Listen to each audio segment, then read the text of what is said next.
성령님 좋은 아침입니다. 이 시간 성령님을 초청합니다. 오늘도 내 안에 오셔서 하나님을 기쁘시게 드릴 것을 소원하게 해주세요. 오늘 말씀을 통해 구체적으로 무엇을 해야 할지를 깨닫게 해주세요. 깨달은 것을 삶 속에서 실천할 수 있도록 도와주세요. 아멘. 오늘 함께 나누실 하나님 말씀은 창세기 14장 17절에서 24절까지 말씀입니다. 아브람이 그돌라오멜과 그와 함께한 왕들을 쳐부수고 돌아올 때 소돔 왕이 사회 골짜기 곧 왕의 골짜기로 나와 그를 영접하였고 살렘 왕 멜기세덱이 떡과 포도주를 가지고 나왔으니 그는 지극히 높으신 하나님의 제사장이었더라. 그가 아브람에게 축복하여 이르되 천지의 주제이시여 지극히 높으신 하나님이여 아브라함에게 복을 주옵소서. 너희 대적을 내 손에 붙이신 지극히 높으신 하나님을 찬송할지로다. 아브람이 그 얻은 것에서 10분의 1을 멜기세덱에게 주었더라. 소돔 왕이 아브람에게 이르되 사람은 내게 보내고 물품은 내가 가지라. 아브람이 소돔 왕에게 이르되 천지의 주제이시여 지극히 높으신 하나님 여호와께 내가 손을 들어 맹세하노니 내 말이 내가 아브라함으로 치부하게 하였다 할까 하여 네게 속한 것은 실 한 오락이나 들매끈 한 가닥도 내가 가지지 아니하리라. 오직 젊은이들이 먹은 것과 나와 동행한 아넬과 에스골과 마므레의 분깃을 제할지니 그들이 그 분깃을 가질 것이니라. 오늘 본문은 아브라함이 위기에 처한 자신의 조카 롯을 구하고 돌아오는 길에 만난 두 왕에 대해 증거합니다. 17절입니다.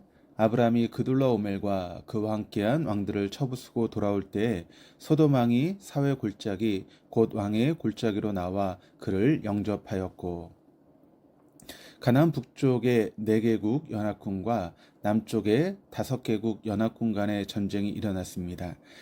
전쟁의 결과 엘람 왕 그돌라오멜을 중심으로 한 가나안 북쪽 연합군이 승리하였고 전쟁에 승리한 가나안 북쪽의 연합군은 남쪽 지역을 약탈하기 시작했습니다. 그 중에 하나님의 사람 아브라함의 조카 롯이 포함되어 있었습니다.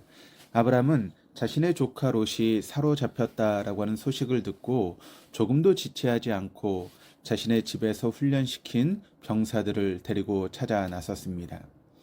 아브라함의 군대의 규모는 겨우 318명이었고 조카 롯을 사로잡아간 연합군에 비하면 마치 계란으로 바위를 치는 것과 같은 숫자였습니다. 아브라함은 남쪽의 5개국 연합군도 이기지 못했던 자들을 향해 싸웠고 또 승리하였고 사로잡힌 조카 롯을 구했을 뿐만 아니라 빼앗겼던 모든 재물과 또 부녀와 친척을 다 찾아올 수 있었습니다. 이런 놀라운 승리의 소식이 사방에 퍼졌습니다. 눈에 보이는 승리를 경험한 후에 우리의 삶에 진정한 위기가 찾아옵니다. 눈에 보이는 위기는 우리를 겸손하게 만듭니다. 우리를 주님 앞에 무릎을 꿇게 하며 긴 호흡의 기도와 짧은 호흡의 기도로 우리를 인도합니다. 그러나 우리 앞에 놓인 어려움이 다 해결되고 난 뒤 더욱이 큰 만족과 평안이 찾아온 뒤에 사단은 교묘하게 우리를 환대하며 만족과 평안의 근원 되시는 하나님이 아닌 전리품에 우리의 마음을 쏟도록 유혹합니다. 18절입니다. 살렘 왕 멜기세덱이 떡과 포도주를 가지고 나왔으니 그는 지극히 높으신 하나님의 제사장이었더라. 아브라함을 맞이하는 또 다른 왕은 살렘 왕 멜기세덱입니다. 이 멜기세덱의 이름의 뜻은 의로운 왕이라고 하는 뜻입니다. 그는 살렘의 왕이었는데 많은 학자는 이 살렘이 예루살렘을 가리키는 것으로 이해합니다. 아브라함 자손들의 삶에 예루살렘이 얼마나 큰 영향을 미치게 될 것인가를 미리 알려주는 듯합니다. 또한 살렘은 샬롬과 같은 말로서 살렘의 왕은 평강의 왕이다라고 하는 그런 뜻입니다. 멜기세덱은 살렘의 왕이었을 뿐만 아니라 지극히 높으신 하나님의 제사장이었습니다. 신약의 히브리서 기자는 예수 그리스도께서 우리의 영원한 대제사장이 되심을 증거할 때 주님이 아론의 반열이 아닌 멜기세덱의 반열에 속한 영원한 제사장이 되심을 증거했습니다. 그렇게 본문에 등장하는 멜기세덱은 앞으로 오실 예수 그리스도의 예표가 되기도 합니다. 멜기세덱은 떡과 포도주를 가지고 아브라함을 맞이했습니다. 이는 힘겨운 여정과 전쟁 속에서 지친 아브라함과 그의 사람들을 위한 것이었습니다. 하나님께서 소돔왕의 교묘하고 악한 계략으로 인해 보이지 않는 위협에 빠진 아브라함을 위해서 멜기세덱을 보내주셨습니다. 하나님은 우리의 삶의 여정 중에 꼭 필요한 사람을 허락해 주시는 분이십니다.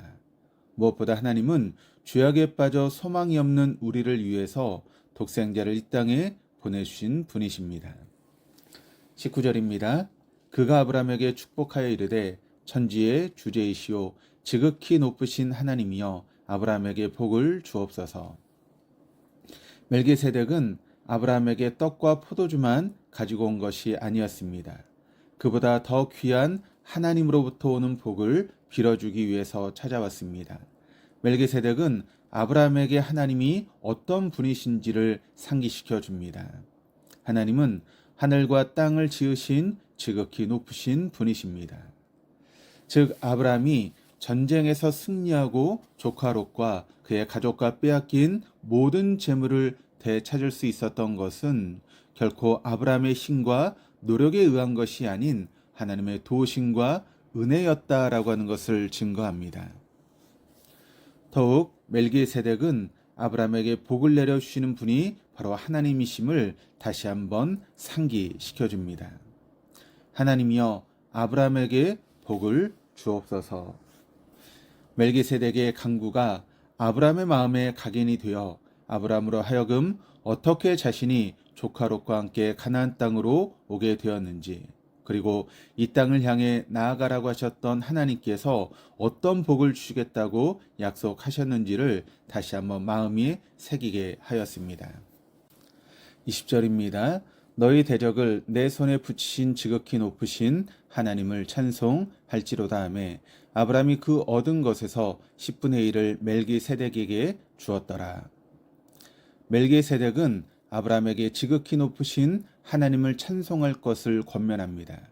즉 붙잡힘에서 자유함으로, 빼앗김에서 회복으로, 전쟁에서의 승리로 이끄신 하나님 앞에 찬양과 감사를 올리는 것이 지금 아브라함이 먼저 해야 될 일임을 상기시켜 주는 것입니다. 전쟁에 승리한 후 거둬들인 노략물이 얼마나 되는지 확인하는 것보다, 지치고 힘든 여정 후에 휴식을 취하는 것보다 하나님을 찬양하는 것이 더 우선해야 될 일이었습니다. 승리와 안도의 귀한 길에서 아브라함은 세속적인 가치관의 정점에 있었던 소돔왕을 마주하기 전에 하나님의 사람 멜기세덱을 통해 자신에게 주어진 승리가 하나님으로부터 왔다는 것과 또 자신의 삶을 하나님으로부터만 가꾸어 가야 함을 다시 한번 다짐하게 되었습니다. 그 결단에 마음을 담아 생명을 걸고 싸워 승리를 얻은 재물의 10분의 1을 멜기세덱에게 바침으로 모든 것이 하나님으로부터 왔음을 고백한 것입니다. 21절입니다. 소돔왕이 아브라함에게 이르되 사람은 내게 보내고 물품은 내가 가지라. 이제 세속적인 가치관의 중심에 있는 소돔왕이 아브라함에게 권면합니다. 소돔왕은 아브라함에게 소돔의 백성들을 제외한 모든 것을 가지라고 합니다. 소돔왕은 신령한 복을 빌어 주었던 멜기세덱과 달리 세상의 복을 아브라함에게 권면하고 있는 것입니다. 즉, 당신은 이 재물을 가질 자격이 충분히 되는 사람입니다. 이 재물로 당신의 삶을 꾸려 가십시오. 우리의 인생에 가장 중요한 것은 바로 이 재물입니다. 라고 말하고 있는 것입니다. 22절입니다. 아브라함이 소돔왕에게 이르되 천지의 주제이시오 지극히 높으신 하나님 여호와께 내가 손을 들어 맹세하노니. 아브라함은 소돔왕에게 손을 들어 맹세합니다. 문자적으로 표현하면 높으신 여호와 하나님을 향해 손을 올렸다라고 하는 그런 뜻입니다. 손을 올렸다라고 하는 표현이 관용적으로 맹세를 의미하기에 한글 번역에서는 맹세라고 하는 단어가 추가된 것입니다. 아브라함은 앞서 하나님의 제사장 멜기세덱을 통해 마음에 새긴 하늘과 땅을 창조하신 지극히 높으신 하나님께 손을 높이 들어 올림으로 자신의 마음이 오직 하나님께만 향하고 있음을 고백합니다. 아브라함은 자신의 삶을 제물로 꾸려가라는 소돔 왕의 제안 앞에 복의 근원이 되시고 자신의 삶의 주인 되시는 하나님으로만 자신의 삶을 꾸려가기로 손을 높이 들어 맹세합니다. 23절, 24절입니다. 내 말이 내가 아브라함으로 치부하게 하였다 할까 하여 내게 속한 것은 실 한 오락이나 들매끈 한 가닥도 내가 가지지 아니하리라.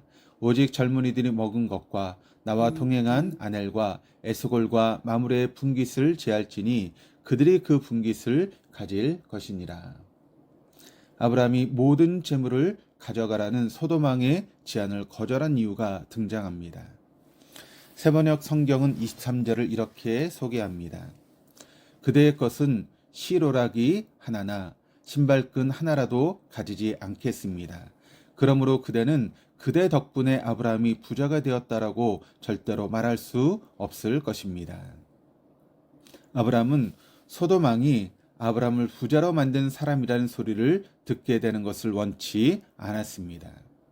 아브라함은 자신의 삶이 결코 재물로 일어서는 것이 아니라 오직 하나님으로만 일어서기를 소망했던 것입니다.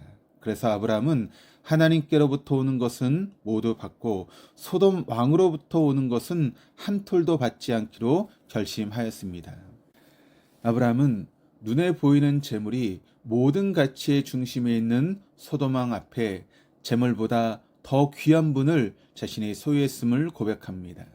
그분은 바로 자신을 가나안 땅으로 인도하시고 복의 근원이 되리라고 약속하신 지극히 높으신 하나님이십니다.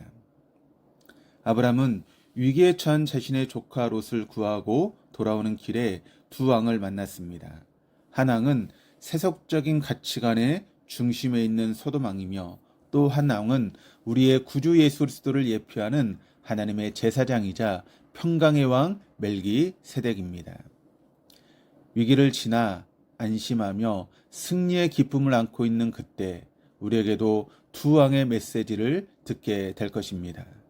눈에 보이는 재물에 우리의 삶을 목적 삼고 살아가라고 하는 세속적인 가치관의 메시지와 눈에 보이는 재물보다 더 귀한 보배 되시는 주님을 목적 삼고 하늘의 신령한 복을 구하는 삶을 살아가라는 메시지입니다.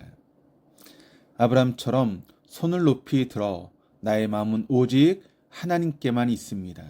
내 삶을 하나님 안에서만 꾸려 가겠습니다 라고 고백하며 믿음의 여정을 걸어가시는 저 여러분 우리 모두가 될 수 있기를 주님의 이름으로 축복합니다. 기도하시겠습니다. 하나님 아버지, 소돔과 고모라 같이 풍요로운 세상 속에서 이 땅에서 많은 재물을 얻는 것이 진정 행복한 삶이라고 속삭이는 메시지에 우리의 마음이 흔들릴 때가 있습니다. 눈에 보이는 재물에 마음을 빼앗기지 않고 우리의 손을 들어 하나님으로부터 오는 것을 바라기에는 우리의 믿음이 연약합니다.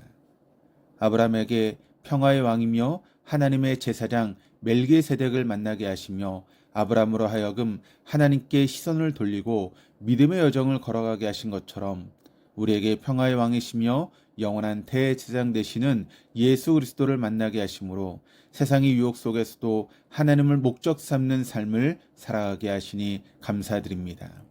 해가 지날수록 주님을 더욱 사랑하며 주님의 약속을 더욱 굳게 붙드는 주님의 사람이 되게 하여 주옵소서.